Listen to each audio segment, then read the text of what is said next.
اس وقت مدینہ پاک کے آس پاس ایک وادی تھی جس کو وادی نجران کہا جاتا تھا. وہاں عیسائی رہتے تھے. نصرانی کثیر تعداد میں اس وادی کے اندر موجود تھے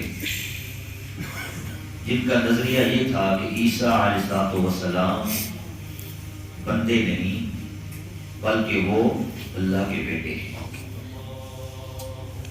جب نبی پاک صلی اللہ علیہ وسلم کی تعلیمات جو آپ نے ارشاد فرمائے کہ عیسیٰ روح اللہ ہے، کلمات اللہ ہے، اللہ کے بندے اور رسول ہیں، تو یہ بات جب وادی نجران کے عیسائیوں تک پہنچی، انہوں نے اپنا ایک وفد نبی پاک صلی اللہ علیہ وسلم کی بارگاہ میں بھیجا کہ جا کر بات چیت کریں کہ وہ ہمارے نظریات کے خلاف کیوں بات کر رہے ہیں، عیسیٰ علیہ السلام کی ذات مبارکہ پر.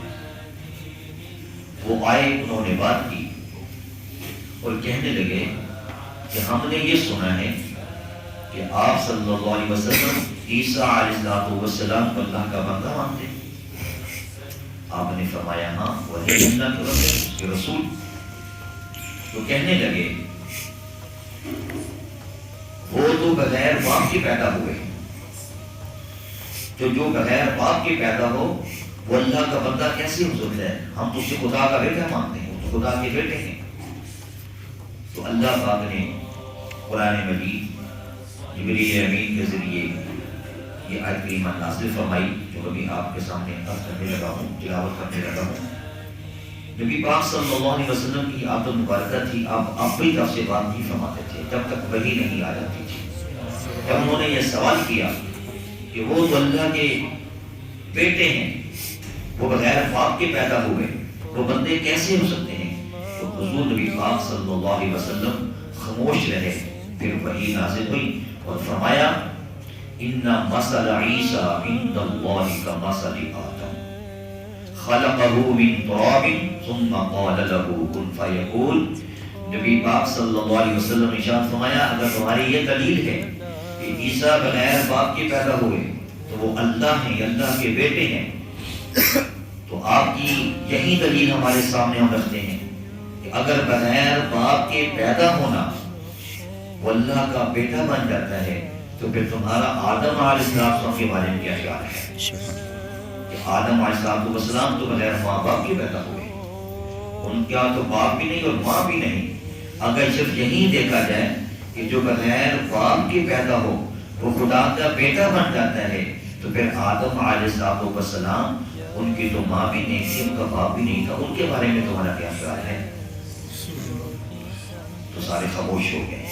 اس لیے عیسائیوں کا بھی یہی عقیدہ ہے کہ آدم علیہ السلام ان کے والد بھی نہیں، ان کی ماں بھی نہیں، انہوں نے اپنی کسی عورت کا دودھ پیا، نہ کسی کے بطن میں ٹھہرے، نہ کسی کے پیٹ میں ٹھہرے، وہ اللہ کی قدرت کے ساتھ پیدا ہوئے، مٹی سے پیدا ہوئے.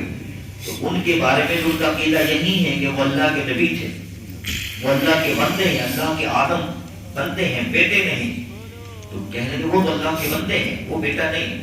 تو نبی پاک علیہ السلام نے ارشاد فرمایا کہ جب آدم جو بغیر باپ کے بغیر ماں کے پیدا ہوا وہ اللہ کا بیٹا نہیں بن سکتا تو عیسیٰ کی ماں تو موجود ہے، عیسیٰ علیہ السلام کی تو والدہ موجود ہے، اس کا صرف باپ ہی نہیں، تو یہ کیسے اللہ کے بیٹے بن سکتے ہیں؟ یہ ان کے منہ پہ تماچا لگا، لاجواب ہو گئے. اللہ پاک نے فرمایا ان مثل عیسیٰ عند اللہ کمثل آدم. عیسیٰ کی مثال ایسے ہی ہے کہ جیسے کہ آدم علیہ السلام کی مثال ہے. خلقہ من تراب، اللہ نے آدم کو تراب سے پیدا فرمایا، مٹی سے پیدا فرمایا. ثم قال له کن فیکون، اور آدم ہو، عیسیٰ ہو، کوئی بھی ہو، زمین و آسمان ہو، اللہ تعالیٰ کسی مٹیریل کا کسی سامان کا محتاج نہیں، بس اس کے لیے یہ کہنا ہوتا ہے کن. کن کہنے کی دیر ہوتی ہے، فیکون وہ چیز وجود میں آ جاتی ہے.